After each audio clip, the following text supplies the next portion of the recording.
या ठिकाणचे दृश्य सगळे सामाजिक कार्यकर्ते या ठिकाणी उपस्थित आहे. माझे उपसरपंच असतील आणि अगदी 2 वाजल्यापासून या ठिकाणी सर्व कार्यकर्ते उपस्थित आहे. संपूर्ण हे दृश्य पूर्ण पाण्याखाली हे क्षेत्र तुम्हाला दिसत आहे. वड्याचे पाणी संपूर्ण प्रवाहाने आतमध्ये आले आहे आणि जी जे घरं आहेत त्या संपूर्ण घरांच्या या ठिकाणाहून या वड्याच्या लेवलनी पाणी आहे. गाडीच्या भोवताली पाणी गेलेलं आहे. बघा इकडे 2 व्हीलर पण आहे. आता या शेतकऱ्याशी आपण चर्चा करूया आणि घर मालकाशी. काय झालं, किती वाजता हे सगळं घटनाक्रम झाला? आम्हाला तातडीने तिथे उपस्थित झाले. त्याच्यानंतर आम्ही हळूहळू माझी मुलगी, माझी आई, मी घराच्या बाहेर काढली व माझ्या पूर्णपणे घरामध्ये पाणी गेलेलं आहे आणि माझे पूर्ण नुकसान भरपाई द्यावी हीच प्रशासनाला माझी नम्र विनंती. मावशी काय सांगशाल तुम्ही? पाणी आलं ना. हा, मग किती वाजता पाणी आलं? 4 वाजता आलं. 4 वाजता. माझं पोर मला उठवाय आलं. हा, माझी पोर घेऊन उठली निघाली. पोरगी मोठी काय लहान आहे? 10 वर्षाची. 10 वर्ष. आणि मग त्यानंतर मग अख्खं माझ्या घरातलं सायमान भिजले. दाणं दुणं असं नुकसान झाली. घरगी साखर पाण्यात तलांग दिलंय. आता तुम्ही बघा. आणि अजून काय भिजलेलं आहे? फ्रीज भिजलाय, टीव्ही भिजली, दाणं भिजलं. कसं समजलं तुम्हाला पाणी अचानक आल्यामुळं, ढगफुटी झाल्यामुळं?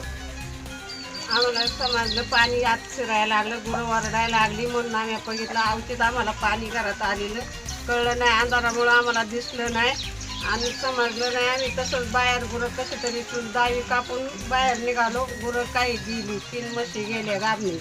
आपण पाहू शकता या ठिकाणी या माता माऊलीचं या ठिकाणी भरपूर नुकसान झालेलं आहे. आपला व्यवसाय कुटुंबाचा उदरनिर्वाह याच्यावरचे का संपूर्ण? हा संपूर्ण याच्यावर आमचं.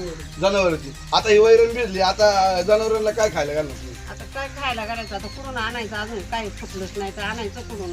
घालायचं कसं काय आम्ही? बाहेर पाऊस चालू आहे. हां, वड्यातून जाता येणं, इकडे तिकडे साधता येणं, कुठून आणायचं खायला त्यांना?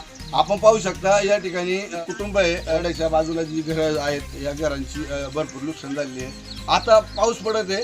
पावसाळ्यात गुरं बाहेर चरती नाही आणि त्याच्यात या ठिकाणी जी सुका चारा आहे तो सुका चारा पण वल्ला झालेला आहे या ठिकाणी पुराच्या या प्रवाहामुळे. आपण अजून काही दृश्य पाहूया, या ठिकाणच्या समोर जाऊया. काल यांना अन्नधान्याची सुविधा करून द्यावा. प्रशासनाने या ठिकाणी येऊन पंचनामा करावा आणि या ठिकाणची त्यांची गिरण पण या ठिकाणी पाण्यातून खराब झाली आहे. सर्व वस्तू घरातल्या दुरुस्त झालेल्या आहेत. तरी प्रशासनाला विनंती आहे या ठिकाणी येऊन सखोल चौकशी करावी. पूर्ण या ठिकाणी ही जनजीवन विस्कळीत झालेलं आहे या कुटुंबाचं. पाहू शकता. मावशी किती वाजता झालंय? 4 वाजता मी उठले होते पोराला लघवीला. त्यावेळेस त्याची लघवी केली. आम्हाला बाळातले पाणी पुढे आलं. या इकडे बाहेर उजेडात येत थोडं. इथं संपूर्ण पाणीच आहे. आता पाणी आम्ही दिसते. कांदा तुमचं आहे का? किती गोणी गेल्या कांद्याच्या? 2-4 गोणी गेल्या. 2-4 गोण्या होत्या ना, त्या गेल्या. आपण पाहू शकता या ठिकाणी हा संपूर्ण घोटा आहे. अंधार या ठिकाणी भरपूर आहे. अंधार असल्यामुळे काही ठिकाणी काही दिसत शिकत नाही. अंधारामुळे दिसत नाही काही. पण आपण त्या ठिकाणी थोडेसे या ठिकाणी उजेड करून आपल्याला दाखवायचा प्रयत्न करत आहे. पाहू शकता बघा या ठिकाणी याच ठिकाणावर तरी ही जनावर होती बांधलेली. संपूर्ण हा राळा दिसतो आपल्याला. मी ज्या या ठिकाणी गोट्यात उभा आहे हे संपूर्ण गोठा आहे आणि या ठिकाणी पाठीमागून दरवाजा, या ठिकाणी मागच्या दरवाजातलं पाणी घुसलं आणि संपूर्ण कुटुंबातील घरात पाणी आले. हा गोठा इकडचा गोठा आहे आणि आपण पाहू शकता बघा. आता हे पाठीमागचं एक पडवी आहे गोट्याची. त्यानंतर या किचनमध्ये आपण आलो, घरामध्ये आलोय. आता हे घर पाहू शकता आपण. मावशी काय झालं आणि कधी झालं ही घटना? किती वाजता पाणी आलं? तुम्ही झोपले होते का त्याकडे? सकाळी पाणी आलं का? कधी आलं? सकाळी आलं. किती वाजता आले पाणी? 5च्या दरम्यान. 5च्या दरम्यान. मग तुम्ही झोपेत असेल. हा, झोपतच होतो आम्ही. मग या ठिकाणी पाणी आल्यानंतर मग काय धावपळ झाली तुमची? आमची धावपळ झाली तर आता कुणी का जावं अंधारात कसं काय बोला? कसं काय करायचं? आम्ही तसंच नवरा बायको बाहेर ती गुरं सोडली, तसंच दारा वाटून पळून निघालो. मग हे फ्रीज बिरीज सगळं तेलाचं डबं बिबं पालतं उपवलं सगळं घरामध्ये. काय करायचं आम्ही मग? आपण पाहू शकता या ठिकाणी संपूर्ण हे फ्रीज, या ठिकाणी फ्रीज आहे, अन्नधान्य आहे, त्या ठिकाणी संपूर्ण धान्य पण आहे. संपूर्ण बघा पाहू शकता बघा. ह्या हॉल मध्ये आलेलो मी आता आहे ना. ह्या हॉलमध्ये तुम्ही बघा, आता बघू शकता त्या ठिकाणी दान संपूर्ण हे भाताची पोती संपूर्ण भिजलेली, बाजरीची इकडे पोती आहे, संपूर्ण भिजलेली पोती आहे. संपूर्ण हा हॉल आहे, ह्या हॉल मध्ये हे संपूर्ण भिजलेलं आहे. आपण ते भिजलेलं आहे. आपण आता बाहेरच्या पडवी मध्ये जाऊया. मावशी इकडे या, तुम्ही बाहेर या. माहिती ठिकाणी आपण पंचनाम्यासाठी महसूलचे सर्व अधिकारी, तलाठी असेल, सर्कल असेल व त्या ठिकाणी सर्वच रेस्क्यू टीम या ठिकाणी उपस्थित झालेली आहे. थेट या ठिकाणी पंचनाम्यात 2 या गाया ची जीव खाली झालेली आहेत. 2 गाया मृत्युमुखी पडलेल्या आहेत. तर ह्या गाया पलीकडच्या गोट्यामध्ये 2 पडलेल्या असे टोटल 4 गाया या ठिकाणी मृत्युमुखी पडलेल्या आहेत. त्या ठिकाणी शेतकरी आहे, शेतकऱ्याची थेट आपण प्रतिक्रिया घेऊ. काय सांगतात? पाणी किती वाजता आलं इथं? पाणी 4च्या नंतर पाणी आलेले, अचानक पाऊस आला का? अचानक पाणी. हा, आणि मग अचानक ढगफुटी झाली.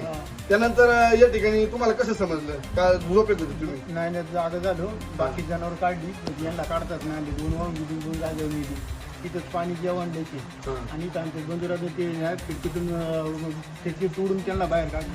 कोणतीही हा, ही खिडकी ना? ठीक आहे. इथून इकडे पलीकडे जनावर आहेत काय गोट्यात? तिकडे त्यांचा काढ फोटो काढला तिकडे. हा, चला तिकडे पण त्या ठिकाणी जाऊया. ह्याही 2 गाया पाण्याच्या प्रवाहात सोडल्यानंतर त्या ठिकाणी गोठ्यातून इकडे वाहून गेले. बाजीराव बोंबले यांच्या 2 गाया गेल्या आणि सोडल्या त्या पळून गेल्यामुळे ते त्याला इकडे तिकडे जाता नाही आलं म्हणून त्या ठिकाणी मृत्युमुखी पावलेले आहेत. चला आपण या ठिकाणी महसूल अधिकारी तलाठी भाऊसाहेब आले, स्वतः या ठिकाणी उभे राहून पंचनामा करून घेतात. ही झाडं बघा आडी पडली आहेत. संपूर्ण घरात पाणी घुसलंय. ह्या लेवलला पाणी होतं घरात. बघा हे तुम्ही छायाचित्र पाहताय. संपूर्ण ही लेवल होती, कमीत कमी छाती एवढं पाणी होतं संपूर्ण या घरांमध्ये 2-3. आणि तिकडे विरो होती, तिकडे असा गोठा आहे. वैरने गेली तिकडल्या बाजून या ठिकाणी चारा काही मूळ मालक आहे. तुमच्या किती गाया गेल्या? तुमच्या बंधूंच्या 2 गेल्या, तुमच्या किती गेल्या? 2 गाया गेल्या. कधी झालं हे सगळ्या घटना? पहाटे झालं, 4:30च्या दरम्यान. 4:30च्या दरम्यान झालं. त्यावेळेला कसं असेल? नंतर कळलं कोणाला काय? रेंज नव्हती. या ठिकाणी नेटवर्कचा काही प्रॉब्लेम आहे. जिओच्या टावर आहे, त्याची रेंज देखील नाहीये, लाईटही नाहीये. आणि काय गाभण होते का गाया? कशा गाभण गाया होत्या. जरा इकडनं वाचवायसाठी बाहेर काढायला आता ह्या गोट्यात होत्या का? ह्याच गोट्यात का? आपण पाहू शकता बघा, हा जो गोटा आहे त्या गोट्यामध्ये त्या 2 गाया होत्या. पर्यंत पूर्ण पूर्ण गाया होत्या 2. आता त्या गाया कुठे आहेत? वाहून गेल्या. त्या गोट्यातनं 2 गाया संपूर्ण म्हणजे वाहूनच गेल्या. म्हणजे त्या सोडल्या होत्या. या ठिकाणी सोडल्यानंतर त्या गाया डायरेक्ट पाणी दिसलं. ते पाणी दिसल्यामुळे त्या पाण्याच्या प्रवाहामध्ये त्या गाया वाहून गेल्या आहेत. तर त्या ठिकाणी आपण पाहू शकता ही जी शेतकऱ्याची लुसलस झालेली आहे, ही त्याला लवकरात लवकर तडजोड करून शासनाने या ठिकाणी लुसकास भरपाई करण्यात यावी ही विनंती.